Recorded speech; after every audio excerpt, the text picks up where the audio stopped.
The Lord Zack Snyder returns, legendary wishcaster, with a brand new cut of his amazing film Rebel Moon. Previously, we had a PG-13 Netflix exclusive called Child of Light, which was like 2 hours and some change. But now Snyder is back with a new, bold, ambitious, boob-filled version that's 3 hours and 24 minutes of pure, uncut, unbridled, orgasmic garbage! I was able to muster my way through 2 hours of this dreck before I said, no, Adam, enough is enough. I get the playbook, I get what he's going for, and I don't need to take it anymore. A large part of me thought, you know what I could do? I could just put the same shirt on I wore in the previous review of Rebel Moon and just call this a director's cut review, and then just splice in this new critique with the old stuff. Because if Zack Snyder can double dip and repurpose his shit, why can't I? But nay, said the horse, I'm going to give you a brand new, fresh review of the director's cut, of which I saw 2 hours while fast forwarding. Let us pray at the altar of Snyder one last time until part 2 of the director's cut comes out. Let's begin.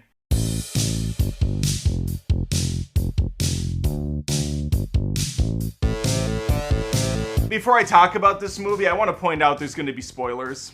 I already said my piece on Rebel Moon. I hated it, and this is no better. Look, I'm just a simple space country farmer, but I would love if you could find your way to that subscribe button and harvest it, so that you see future reviews from me. I post movie content, rants, roasts, live streams every week. It would be such a blessing if you could join me. Previously, on Adam Does Movies Rebel Moon Rant, it sucked. But what does this new director's cut bring to the table? Well, it switches up a whole bunch of stuff, actually. It feels like a completely different movie that's equally as bad as the previous one, if not worse, because it's longer. Since I watched way too much of this new cut of the film, which is to say I pushed play on the movie to begin with, that's a bridge too far, I can tell you that the first 20 minutes is completely different. We follow this family on a different planet. They're running for their lives as Budget Nicholas Hoult comes down with his crew, destroys the place, and the only thing that's standing in their way is a blue little Pokemon who's gonna charge up for one final attack.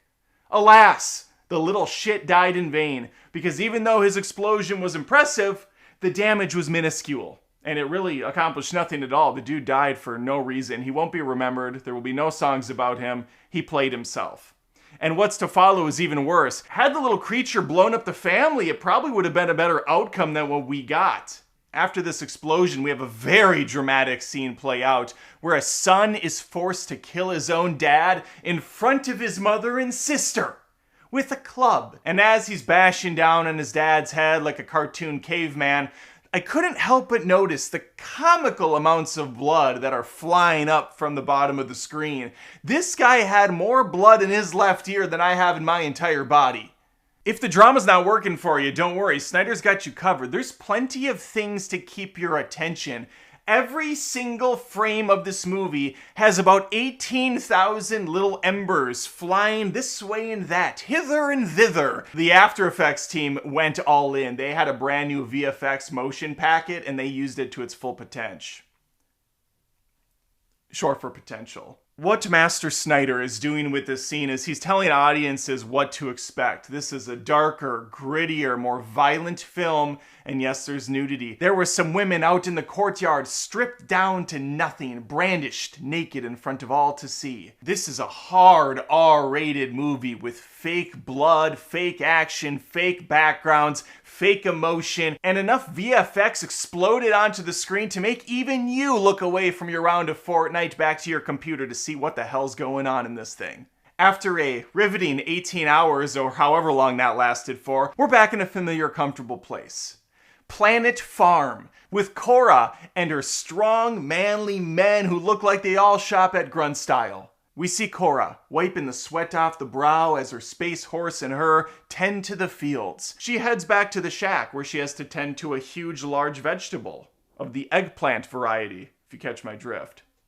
I'm referring to a man's penis. We get a raw, passionate lovemaking session where that chick from the shitty Mummy movie makes sweet, sweet love to some generic guy with a great beard. Now I know what you're asking yourself, Adam, is all this lovemaking gonna get in the way of more harvesting of wheat and crops? Don't worry, sir. Don't worry, friend. There is plenty of harvesting to go around in this movie. In fact, I would say there's a good 70% bump in harvesting of wheat. We see them harvest in the day, harvest in the night, harvest in slow motion, harvest in speed up shots. Zack Snyder has created farm porn here. It's a niche market, but we shouldn't judge. It was around this time when a woman was also standing in a wheat field with two wooden batons, and she slow motion kind of thrusts them forward. And the sound effects while she does this are like, while I'm just doing this. And then she goes, whoa. But all she's doing is spinning them backwards one time. My children can do all of the things she does in this scene. But Snyder films it and adds so many sound effects and dramatic music, you would think that she was performing the most highly acrobatic, highly skilled movements that any human being could do. Snyder would have you believe that even Simone Biles would look at this sequence and go, wow, how is she doing any of this? What ungodly acts of physical strength am I bearing witness to right now? After this, we get more harvesting. We have to harvest. We have to show this. It's the 3.5-hour cut, people. There are a lot of changes in this film. I will say it genuinely feels like a completely different movie. Although all the garbage is still intact. And even though the shots change, the recipe might add a little extra salt and pepper, the overall final product still tastes like shit. And I know what some of you are worried about. Don't worry, don't worry. Snyder did not remove that classic iconic dinner scene where 4 people go around the table and give their individual trauma, their backstories. 4 flashbacks in a row. Isn't that fun? More harvesting. Snyder gives people what they want. Action, heads blown off, harvesting, naked people, sex scene, harvesting, fight the bad guys, do some harvesting, ride a horse, do some harvesting, talk to a robot with antlers. You better believe we're harvesting. We get a random scene of an older woman waking from bed. Boobs out. Sun's out, boobs out. I will say, they were impressive. But then I quickly ask myself, why does this scene exist?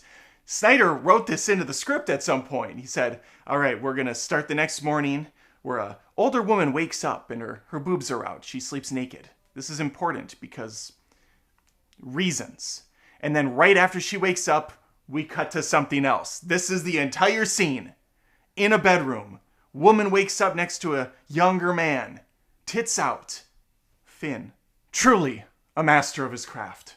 The farmers take a break from the harvest and they start to dig trenches because the bad guys are coming. We remember the story. We remember the plot. Not Nicholas Hoult is going to crash land on this planet and right into our hearts. He's going to demand more crops. He's going to demand more wheat. They need the wheat for something. After this scene, C-3PO kicks the shit out of some alien dudes close by, onlookers. They were spying on this small farm village town and their poor provincial life, and he was shooting the signal up to the bad guys, known as the King's Gaze. Not King's Gaze, G-A-Z-E. Not the other one. Although a bunch of homosexual space pirates would be far more entertaining than whatever the hell this crap is. I would love that, the King's Gaze. The door comes down. Hey, we're here for the wheat. And that's gonna mark the end of where I got in this movie. I don't know what that actually ran out to. I started fast forwarding and I was gonna stop every once in a while just to tell you guys what's new, what's different. But honestly, it doesn't matter. This thing still sucks. It will always suck, no matter what. Because you can slice it and dice it and cut it and mix it and match it, but at the end of the day, it's a bad story. It's a Star Wars knockoff. It looks bizarre. I don't know how Snyder keeps getting worse with the cinematography. Progressively, these movies get more and more soft bloom on them. They're basically Hallmark movies set in a sci-fi setting. The music's just a bunch of bullshit. The dialogue's ridiculous, and the slow motion is so egregious. Listen, it's always subjective at the end of the day. I'm just one person with one opinion. If you like it, why? I ask you why, sir. Or ma'am. Or whatever, I don't care. This is not good.